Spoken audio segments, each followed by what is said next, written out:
할렐루야. 오늘도 새날을 주신 하나님을 찬양합니다. 이날은 주님이 지으신 날입니다. 모든 날이 주님이 지으신 날이고 주님을 즐거워하는 것은 모든 날을 즐거워하는 것과 똑같습니다. 여호와를 경외하는 것이 우리의 힘이지 않습니까? 오늘 주님을 즐거워하고 기뻐하면서 이 날을 더 행복한 하루로 만들어가는 복된 이날이 되시기 바랍니다. 오늘 우리에게 주시는 하나님 말씀은 창세기 21장 말씀입니다.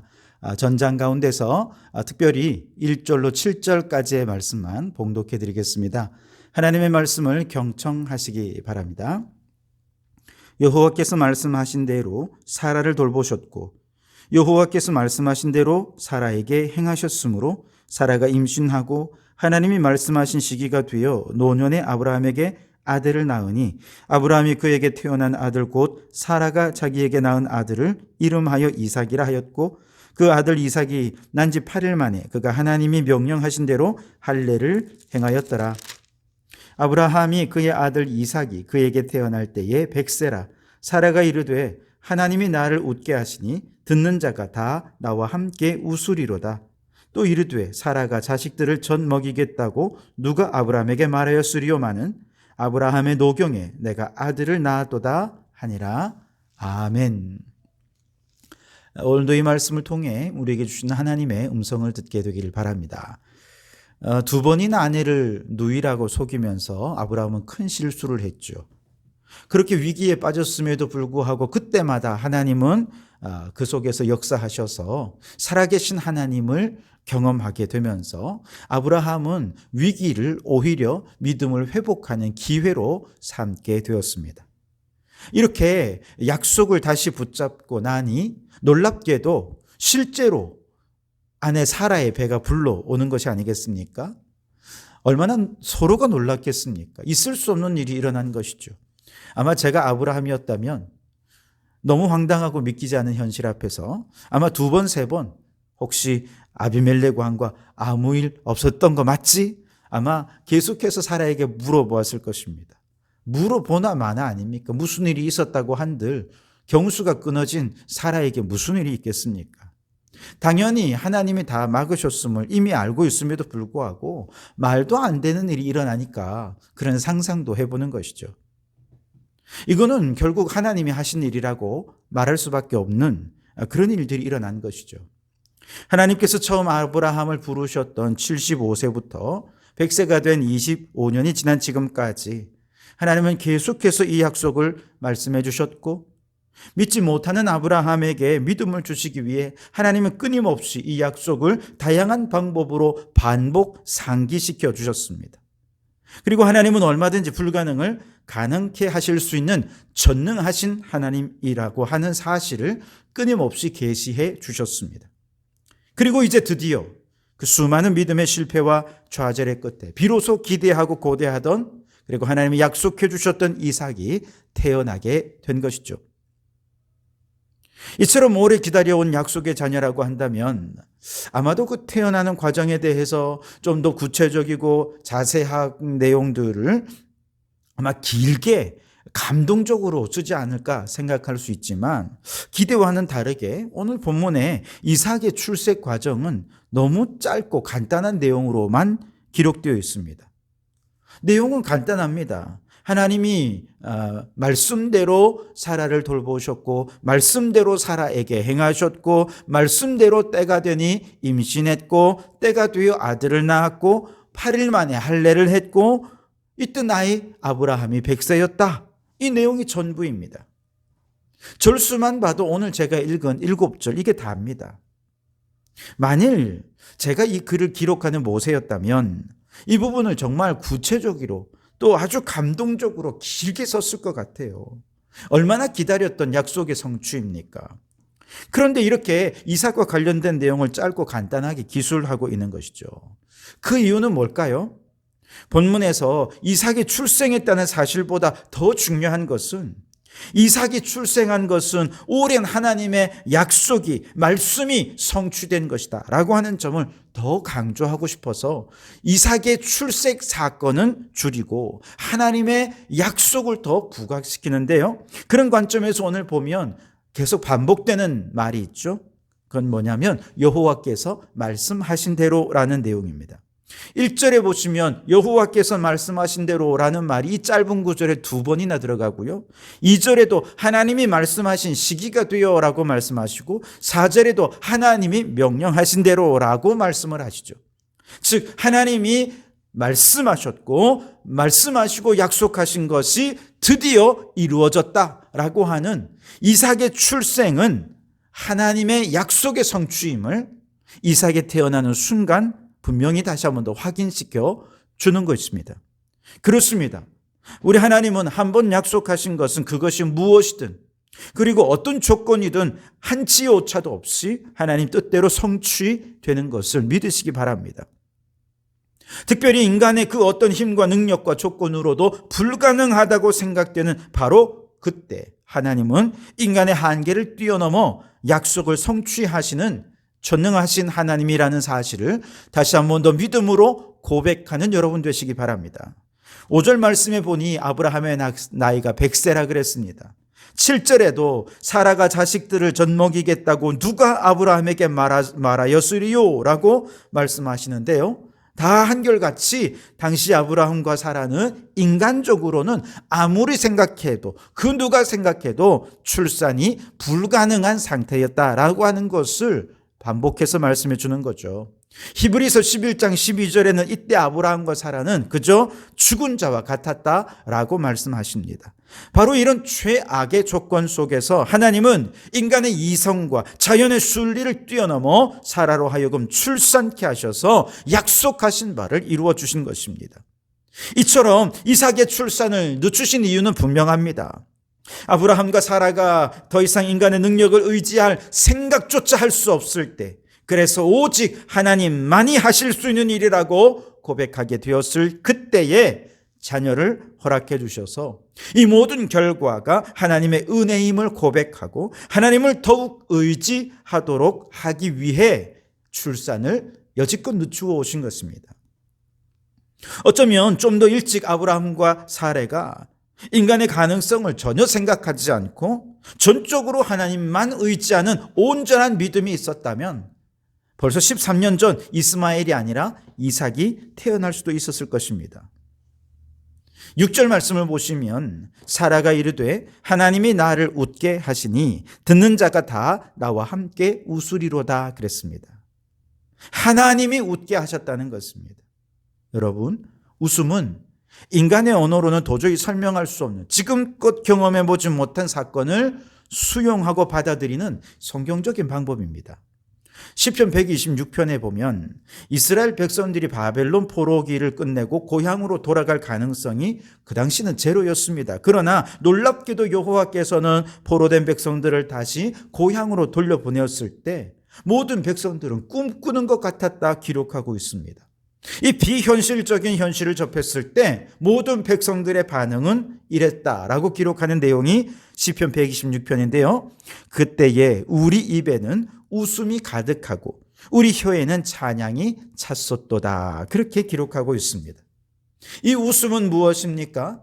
인간적으로는 도저히 불가능하지만 하나님이 행하신 정말 놀라운 그 일들, 인간이 상상할 수도 없고 경험할 수도 없는 놀라운 하나님만이 하실 수 있는 위대한 일들을 웃음으로 수용하고 받아들인 것이죠. 마찬가지로 아브라함도 사라도 불임이었지만 하나님의 일하심을 믿을 때에 그 불가능한 일이 현실이 되자 사라는 하나님이 나를 웃게 하셨습니다. 그러니 우리 함께 성령으로 웃읍시다 라고 얘기하는 내용인 것이죠. 여러분, 2023년 새해에는 여러분의 삶에 지금보다 더 웃을 일이 많아지실 수 있기를 바랍니다. 그러나 그저 웃을 일이 많아서 웃는 웃음이 아니라 하나님이 우리를 웃게 하시는 정말 상상할 수 없는 놀라운 일들, 하나님만이 하실 수 있는 그런 일들 여러분의 삶에 풍성히 경험되어서 정말 감격적으로 하나님과 함께 성령님과 함께 더 많은 웃음으로 한 해를 지나실 수 있기를 주님의 이름으로 축원합니다. 22절 이하에는 다시 아비멜렉 왕이 등장합니다. 즉 이삭이 태어난 곳은 가나안이 아니라 그랄 땅이었다는 뜻이지요. 아비멜렉 왕은 하나님을 두려워할 줄 아는 자였고, 아브라함이 중보기도로 말미암아 그 가정에 닫힌 태문이 열리는 것을 경험하게 되었을 때 아브라함의 영적 권위도 인정해 주는 그런 왕이었습니다. 그런데 100세 된 이 가정에 이삭이 태어났다라고 하는 이야기를 들었을 때 아브라함은 정말 깜짝 놀랐습니다. 그리고 그 마음속에 다시금 두려움에 휩싸이게 되는데요. 왜냐하면 처음에 아브라함이 이곳에 들어왔을 때 그의 누이라고 속였던 아내를 취하여 동맹을 맺으려다가 결국 동맹을 맺지 못한 것이 기억이 났던 것이죠. 이처럼 엄청난 기적을 행하시는 하나님이 함께하는 아브라함이라고 한다면 만약에 그가 군사를 일으켜서 이 나라를 삼키려 하면 꼼짝없이 나라를 빼앗길 수도 있겠다라고 하는 두려움이 아마도 아비멜렉 왕을 엄습해 오게 되었을 것입니다. 그래서 아비멜렉 왕은 군사적인 실권을 쥐고 있는 군대 장관 비골과 함께 아브라함을 찾아간 것이죠. 그리고 먼저 이렇게 고백합니다. 22절에 그때의 아비멜렉과 그 군대 장관 비골이 아브라함에게 말하여 이르되 네가 무슨 일을 하든지 하나님이 너와 함께 계시도다. 정말 멋진 고백이 아닙니까? 아브라함이 이 이야기를 들을 때 마음이 정말 기뻤을 것입니다. 하나님이 나와 함께하는 것을 저 이방 사람들이 보고 알고 또 나를 그렇게 칭찬할 정도니 얼마나 좋습니까? 여러분, 저는 여러분이 올 한 해 지나면서 여러분 주변에 안 믿는 사람들이 여러분을 바라보면서 당신을 바라보니 하나님이 당신과 함께하는 것을 알겠다라고 하는 이야기를 들을 수 있는 올 한 해가 되길 바랍니다. 우리 교회가 행하는 모든 기도하며 행하는 일들이, 모든 예배 가운데, 모든 선한 사역들 가운데 하나님이 성도교회와 함께하는 걸 내가 알겠다라고 하는 것을 고백하는 주변 많은 사람들의 고백을 듣게 되는 올 한 해가 될 수 있길 바랍니다. 자, 이렇게 진심으로 아브라함에 대한 존경을 표한 아비멜렉은 이제 아브라함과 언약을 체결하기를 원합니다. 23절에 어떤 언약이냐? 그런즉 너는 나와 내 아들과 내 손자에게 거짓되이 행하지 아니하기를 이제 여기서 하나님을 가리켜 내게 맹세하라. 내가 내게 후대한 대로 너도 나와 내가 머무는 이 땅에 행할 것이니라. 그렇게 얘기하죠. 무슨 뜻이냐? 서로 화친의 언약을 맺고 그리고 그 약속한 것을 거짓 없이 수행할 것을 하나님 앞에서 맹세하라는 것입니다. 그리고 그가 요청했던 대로 두 사람은 드디어 언약을 맺게 됩니다. 이 언약을 맺게 된 이후에 아비멜렉과 비골은 다시 그랄 땅으로, 블레셋 땅으로 돌아갔고, 그리고 이제 아브라함은 홀로 남은 후에 무엇을 하느냐? 에셀 나무를 심고 예배를 드렸습니다. 33절 말씀에 보면 아브라함은 부엘세바에 에셀 나무를 심고 거기서 영원하신 여호와의 이름을 불렀으며 라고 말씀을 하시죠. 왜 에셀 나무를 심었을까요? 에셀이라는 말은 작은 숲이라는 뜻이에요. 이 나무는 사계절 푸르른 상록수입니다. 게다가 생명력이 왕성해서 사막의 모래 언덕이나 염분이 많은 늪지대에서도 잘 자라고 그러다 보니 금방 숲을 이룬다 해서 에셀 나무입니다. 아브라함이 이곳에 나무를 심었다는 것은 무슨 뜻이겠습니까? 당분간 이 땅을 떠나지 않겠다는 뜻이겠죠. 그 나무가 자라 숲을 이룰 때까지 그곳에 머물려고 생각할 정도로 지금 아브라함의 마음은 심히 안정되어 있다는 것입니다. 그리고 그곳에서 하나님께, 영원하신 하나님께 예배를 드렸다 그랬습니다. 예배가 회복되었다는 것은 아브라함의 영적으로 얼마나 풍성해졌고 회복되었는지를 그 자체로 말해주고 있는 것이죠. 이곳 그랄에 처음 들어왔을 때만 해도 소돔과 고모라 성의 참상을 목격했던 그 충격으로 아브라함은 영혼이 피폐해져 있었습니다. 그런데 하나님께서 이곳에서 약속의 자녀 이삭도 태어나게 해주셨고 아비멜렉 왕으로부터 네가 무슨 일을 하든지 하나님이 너와 함께 계시도다, 너무나도 멋진 찬사를 듣게 될 정도로 아브라함은 영혼이 얼마나 많이 회복되었는지 모릅니다. 누가 하신 일입니까? 하나님이 하신 일입니다. 하나님께서는 우리의 영혼이 피폐해져서 실수하고 낙심해 있을 때에도 우리와 함께 하십니다. 그리고 다양한 방법으로 우리를 위로하시고 영혼을 치유하셔서 우리가 있는 그 거친 광야 같은 그곳에서도 생명력을 가지고 작은 숲을 이루는 에셀나무처럼 우리의 영적 생명력을 회복하게 하시는 하나님이십니다. 우리가 어디에 있든 그곳에 영원하신 하나님을 예배하는 예배가 회복될 수 있도록 영적으로 회복해 주시는 하나님이신 줄 믿습니다. 여러분, 올 한 해 동안에도 살아가면서 늘 좋은 일만 있을 수는 없겠지요. 그러다 보면 큰 충격을 받고 영혼이 피폐해질 때도 있을 것입니다. 영혼이 피폐해져서 정신 못 차리고 실수할 때도 있겠지요. 그러나 그 순간에도 하나님이 나와 함께 하신다는 사실을 믿으시기 바랍니다. 하나님이 반드시 우리를 위로해 주시고 우리의 영혼을 치유해 주실 줄 믿습니다. 그 믿음으로 우리가 그 하나님과 동행하다 보면 거친 광야에서도 에셀나무처럼 속히 생명력을 회복하게 되어질 줄 믿습니다. 영적으로도 회복해서 하나님을 향한 예배도 회복되는 역사가 일어나게 되어질 줄 믿습니다.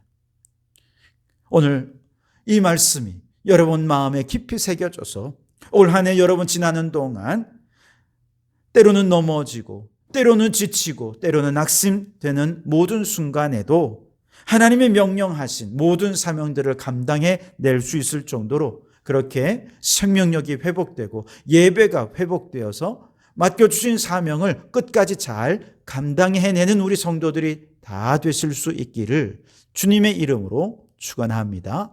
기도하겠습니다. 주님, 새해에는 우리의 계획이 아니라 하나님의 말씀하신 대로 모든 일이 이루어지게 해 주시옵소서. 웃을 일이 있어서 웃는 것이 아니라 하나님이 웃게 하셔서 성령으로 활짝 웃으며 살아가는 한 해가 되게 해 주시옵소서. 주님, 때로 영혼이 피폐해지고 낙심될 때에도 하나님은 우리를 위로하시고 치유하시는 하나님이신 줄 믿습니다. 그 하나님의 도우심으로 어디서든 생명력을 회복하고 예배를 회복해서 맡겨주신 사명 끝까지 잘 완수해내는 저희들이 되게 해 주시옵소서. 예수님 이름으로 기도하옵나이다. 아멘.